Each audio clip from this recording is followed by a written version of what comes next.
इतिहास में किसी इंसान के गायब होने की घटना कोई नई बात नहीं है, लेकिन क्या होगा अगर एक पूरा गांव अचानक से गायब हो जाए।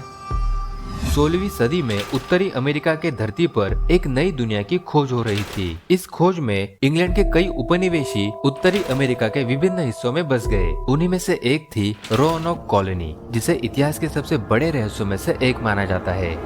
कहानी की शुरुआत होती है 16वीं सदी से। 16वीं सदी में यूरोपियों के बीच दुनिया भर में नए क्षेत्रों की खोज और उपनिवेश बनाने की होड़ मची थी। इसी कड़ी में इंग्लैंड की महारानी एलिजाबेथ प्रथम ने अमेरिका में अपना पहला उपनिवेश स्थापित करने के लिए एक महत्वाकांक्षी परियोजना बनाई। इस परियोजना का नेतृत्व सर वॉल्टर रेल को सौंपा गया, जिन्होंने एक नई कॉलोनी के लिए उत्तरी अमेरिका पर स्थित रोanoke द्वीप को चुना। 1584 में सर वॉल्टर रेल ने रोanoke द्वीप पर एक अन्वेषण दल भेजा। हालांकि यह एक सफल अभियान रहा, जिसने रोanoke द्वीप और उसके आसपास के क्षेत्रों की पहली विस्तृत जानकारी प्रदान की। लेकिन इसके बावजूद खराब मौसम, खाद्य का संकट और स्थानीय आदिवासी समूहों के साथ संघर्ष के कारण यह प्रयास अंततः विफल हो गया और उपनिवेशियों को अगले ही वर्ष इंग्लैंड वापस लौटना पड़ा। इस घटना के बाद रोanoke द्वीप को असुविधाजनक बताया गया और आगे इस पर न जाने का फैसला किया गया। फिर अगले प्रयास में 1587 के दौरान जॉन व्हाइट के नेतृत्व में इंग्लैंड से 115 लोगों का समूह चेसापीक खाड़ी के लिए रवाना हुआ,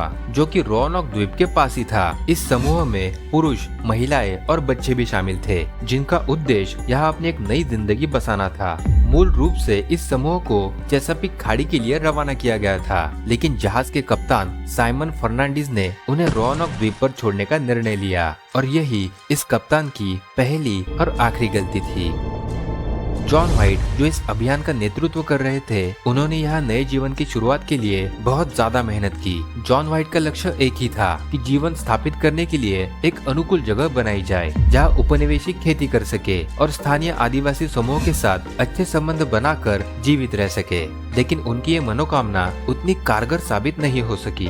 लेकिन जॉन व्हाइट ने कॉलोनी को अच्छी सुविधा दिलाने के लिए आदिवासी समूह के साथ अच्छे संबंध स्थापित करने की कोशिश जारी रखी। जॉन व्हाइट के साथी लोगों ने भी अब खेती करना, नए घर और किले बनाने का काम शुरू कर दिया था। लेकिन इस बार भी इन गतिविधियों के दौरान लोगों को कई चुनौतियों का सामना करना पड़ा, जैसे खाद्य की कमी, संसाधनों की कमी और स्थानीय जनजातियों के साथ संघर्ष। इन चुनौतियों के बावजूद जॉन व्हाइट कॉलोनी ना छोड़ने के निर्णय पर बने रहे, लेकिन लोगों के विकास और सुरक्षा के लिए संसाधनों की कमी जॉन व्हाइट को खलने लगी। इसलिए उन्होंने इंग्लैंड लौट के अधिक सहायता लाने का निर्णय लिया और अगस्त 1587 में जॉन व्हाइट इंग्लैंड के लिए रवाना हुए। लेकिन अपनी बेटी और नवजात पोती, जो इस दुनिया में पैदा होने वाली थी, उन्हें यहीं पर छोड़कर जॉन व्हाइट को इंग्लैंड लौटना पड़ा। जब जॉन व्हाइट इंग्लैंड पहुंचे तो वहां युद्ध की स्थिति में वह फंस गए। इंग्लैंड और स्पेन के बीच युद्ध के कारण जॉन को 3 साल तक इंग्लैंड में ही रुकना पड़ा। इस दौरान स्पेनिश आर्मडा के हमले की वजह से सभी जहाजों को इंग्लैंड की सुरक्षा के लिए बुलाया गया था, जिससे जॉन के लिए अमेरिका वापस लौटना बड़ा मुश्किल हो गया था। अंततः 1590 में युद्ध खत्म होने के बाद जॉन को अपनी कॉलोनी लौटने का अवसर मिला। लेकिन जॉन जब फिर से अपनी कॉलोनी पहुंचे तो वे अपने सामने का नजारा देख के दंग रह गए।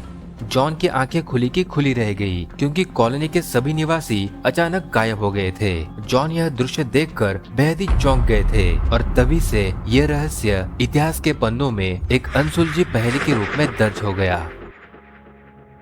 जॉन और उनके दल ने पूरे इलाके की छानबीन की, लेकिन उन्हें वहां रहने वाले लोगों के बारे में कोई भी सुराग नहीं मिला। खाली घर और कॉलोनी के लोगों का सामान अभी भी वैसा ही मौजूद था, लेकिन वहां के लोगों का कहीं पर भी नामो निशान नहीं था। और यही बात सबसे ज्यादा अजीब थी। जॉन पिछले 3 सालों से कॉलोनी से दूर थे, तो एक निष्कर्ष यह भी था कि उन्हीं 3 सालों में वहाँ के लोग किसी दूसरे जगह पे चले गए हो। लेकिन लोग अपनी सारी चीजों को कॉलोनी में ही छोड़कर चले गए थे। जॉन को भी यही दुविधा सता रही थी कि आखिर सभी लोग अपना सामान छोड़कर आखिर गायब कहाँ हो गए। कॉलोनी की खोज के दौरान जॉन और उनके साथियों ने पाया कि एक पेड़ के तने पर बड़े अजीब ढंग से क्रोटॉन शब्द लिखा हुआ था और उसके अगले ही पेड़ पर CRO लिखा था। यह संकेत जॉन व्हाइट के लिए बहुत महत्व रखता था, क्योंकि वे जानते थे कि यह शब्द एक निकटवर्ती द्वीप और वहां रहने वाले जनजातियों का नाम है। उन्हें आशा थी कि शायद यहाँ के लोगों ने उसी सुरक्षित स्थान की ओर प्रस्थान किया होगा। इसलिए जॉन ने तुरंत ही क्रोटॉन द्वीप पर जाने की योजना बनाई। लेकिन अफसोस, खराब मौसम और अन्य बाधाओं के कारण जॉन अपनी खोज में आगे बढ़ नहीं सके। तूफान और जहाजों की कमी के कारण वे कभी क्रोटन द्वीप पर पहुंच नहीं पाए। तमाम कोशिशों के बाद जॉन को इंग्लैंड वापस लौटना पड़ा, लेकिन वे अपने जीवन के अंत तक इस रहस्य को सुलझाने की कोशिश करते रहे, लेकिन उन्हें सफलता कभी नहीं मिली।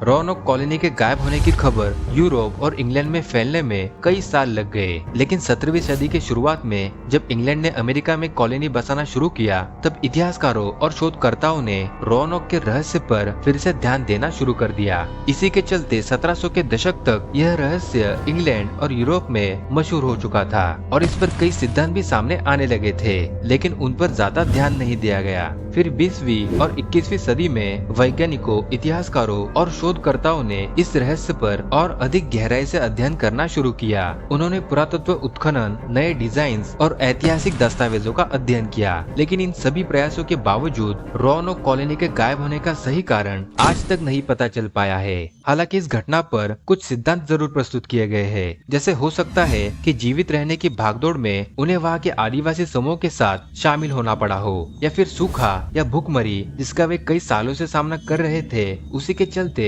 शायद वे सभी मर गए हो या अन्य जगहों पर चले गए हो, या फिर इन सब से परे कुछ लोग इन्हें वैज्ञानिक कथाओं से जोड़ते हैं। वे कहते हैं रोanoke के सभी लोग शायद एलियंस का शिकार हुए होंगे, जिसके कारण वे अचानक से गायब हुए। रोanoke कॉलोनी का रहस्य आज भी एक बड़ी पहेली बना हुआ है। ये कहानी हमें इतिहास के अनसुलझे सवालों के प्रति आकर्षित करती है और हमारे दिमाग को यह सोचने पर मजबूर करती है कि हमारे इतिहास में ऐसे भी रहस्य मौजूद है जिन्हें आज भी उजागर करना लगभग नामुमकिन है। इतिहास में ऐसी कई घटनाएं हैं जिनका रहस्य आज भी बना हुआ है। फिलहाल आज की वीडियो हम यही समाप्त करते हैं, लेकिन जाने से पहले आज की वीडियो आपको कैसे लगी ये प्लीज कमेंट करके जरूर बताइए और चैनल को सब्सक्राइब भी जरूर कर लीजिए। तो रहस्य से भरी कहानियों के साथ मिलते हैं अगली वीडियो में।